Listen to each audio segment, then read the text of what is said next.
Hello, welcome back. We've gathered a new guest today who's come to listen to our story. He's a friend of Ray's. Ray's been inviting his friends round. So he wants to hear what's going on with this new book.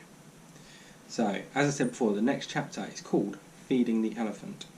Okay, chapter 4 in our book. It was one of those bright blue sky birdsong days when Mummy suddenly remembered that fresh air is good for you, and the family hadn't been out for days, weeks and months. "Let's go to the zoo," she said. Jeremy James smiled. "What, today?" said Daddy. And Jeremy James frowned. "Yes, today," said Mummy. "We could do with some fresh air. But anyway, we haven't been out for days, weeks and months." "But it's Saturday," said Daddy. "I know," said Mummy. "Well, the place will be crowded, and I suppose there's a football match on the television, isn't there?" said Mummy. "Well, yes, as it happens, but..." And so Mummy, Daddy and Jeremy James went to the zoo. Jeremy James loved the zoo, and most of the time Mummy and Daddy behaved quite well when they went to the zoo, probably because they liked it too. The only trouble was they all liked different things. Daddy would settle in front of the lion's cage and start talking about the noble beasts in captivity, and they'd all have to drag him away, or he'd stay there till sleeping time. Mummy was fascinated by the birds with their bright feathers and would start talking about the colourful nature, patterns, grace, and she had to be dragged away. But what annoyed Jeremy James most was that both Mummy and Daddy loved the monkeys. And whilst he and Mummy could drag Daddy away from the lions, and he and Daddy could drag Mummy away from the birds, all on his own he had no chance of dragging them away from the monkeys. Today, Mummy and Daddy were extra keen on the monkeys. "Look at that!" screeched Mummy, as an ugly creature with a sore bottom jumped up on a rubber tyre and grinned. "They're a scream," said Daddy. But they weren't a scream at all. In fact, they didn't really do anything that Jeremy James couldn't do just as well. But when the monkeys did it, Mum and Daddy just laughed, and they thought it was wonderful. And when Jeremy James did it, he simply got told off. Only that very morning, he had done a magnificent leap from the sofa onto Daddy's armchair, not to mention braving the raging river 1,000 feet below, and he'd merely been told dryly not to jump on the furniture. Not a laugh, not a clap, just don't jump on the furniture. And when he swung from the apple tree, did they gaze at him with love and admiration in their eyes? No. Either they didn't watch him at all, or if they did, they simply shouted, "Mind the apples, Jeremy James," or "If you tear your trousers, you'll see what you get." And as for bananas, that was the unfairest of all. They gave bananas to the monkeys just to see how they peeled them, and when the monkeys peeled their bananas, Mummy and Daddy would grin at each other and say how clever the monkeys were. But if Jeremy James asked for a banana, which he could peel 100 times quicker than any old monkey, they'd say, "Wait until tea time." And that was that.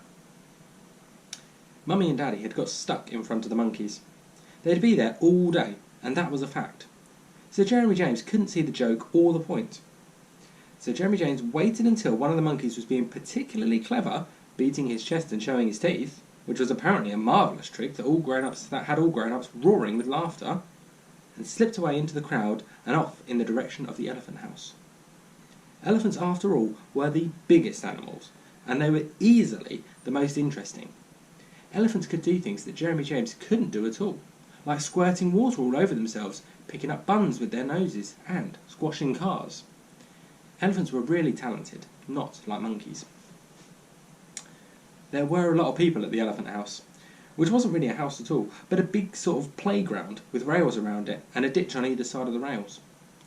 The elephants could just about reach the rail with their trunks and sniff up the buns and things that people were giving them. Daddy never let Jeremy James feed the animals, because he said there were notices everywhere with "Don't feed the animals" on them. But Daddy was the only one who ever saw those notices, and it was obvious that even if there were notices, the animals couldn't have written them, so they were unfair. Everyone likes buns, and sweets, and biscuits, and things. And animals like them too, so Daddy was probably just being mean. In his pocket, Jeremy James had 2 slices of bread. He'd smuggled them out of the house. They weren't ordinary bread. They were bread with currants in. The sort of bread elephants dream about. And he'd brought them just for the elephants, and although he'd have liked to have a bite or two himself, especially of the curranty bit, he could see the expression on the elephant's face already, and he knew the elephant knew the currant bread was for him. so Jeremy James didn't even take a single bite, not even to taste it. "Here," said Jeremy James, and he reached out both slices at once, and the elephant made a very silly mistake. He took both slices, with a scrapey, creepy, snuffly whiff of Jeremy James's hand, but between his hand and his mouth, very foolishly, he forgot that there were two. One he tossed into his mouth, and the other he let fall right on the edge of the ditch. "Hey," said Jeremy James, "don't forget the other one." But the elephant, who must have been a very stupid elephant, not only forgot it, but also ignored Jeremy James completely. He turned his head and looked around for somebody else to feed him. But Jeremy James's second slice of currant bread lay all uneaten on the side of the ditch. "There, look," shouted Jeremy James, "on the edge of the ditch." "Opposite your foot," shouted Jeremy James. The elephant nearly trod on it, but didn't see it. Jeremy James remembered one of Daddy's words. "It's opposite your bloomin' foot," he shouted, but the elephant simply didn't take any notice. There was only one thing Jeremy James could do. After all, a slice of currant bread is a slice of currant bread, and you don't smuggle currant bread out of the house just to leave it lying on the edge of a ditch. "You're a stupid elephant," said Jeremy James as he slipped between the railings. "You're as stupid as those monkeys." Jeremy James reached the edge of the ditch, and a great shout went up from the crowd behind as he picked up the slice of currant bread. Then everything seemed to go very quiet indeed. So quiet that Jeremy James turned round to see what was wrong. But all the people were still there. They were just quiet, that was all. "Here," said Jeremy James, holding out the currant bread. "Come on, you stupid elephant." The elephant slowly turned his head, and at last spotted the currant bread. Excuse me.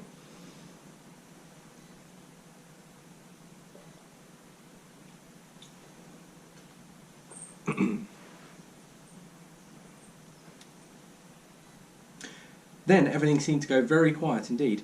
So quiet that Jeremy James turned round. Sorry, I've read that bit. The elephant slowly turned his head and at last spotted the currant bread. The scrapey, creepy snuffle whiffed it out of Jeremy James's hand. "It's about time too," said Jeremy James. Then he turned round and squeezed back through the railings, straight into the grip of a man wearing a zookeeper's uniform, and a moustache and a red face. "Where's your mother and father?" said the moustache. "Well, I expect they're still wasting their time watching those monkeys," said Jeremy James. But just at that moment, Mummy and Daddy arrived, and their faces looked rather red too. When they saw Jeremy James, they both said at the same time, "Where have you been?" And then the moustache said something to them, and then Daddy said something to the moustache, and then the moustache said something to Daddy, which made Daddy's face go very red. And then Daddy said something to Mummy, and Mummy rather roughly jerked Jeremy James's arm and led him away from the elephant house, leaving Daddy and the moustache talking in loud voices. "You must never," said Mummy, "never, never, never go through fences or try to touch the animals. You understand? They're very dangerous. You could have been killed." "Well, I was only giving him a piece of bread that he'd dropped," said Jeremy James.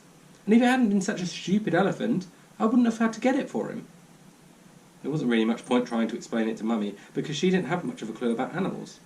Someone who prefers monkeys to elephants can't be expected to understand elephants, or little boys, if it comes to that.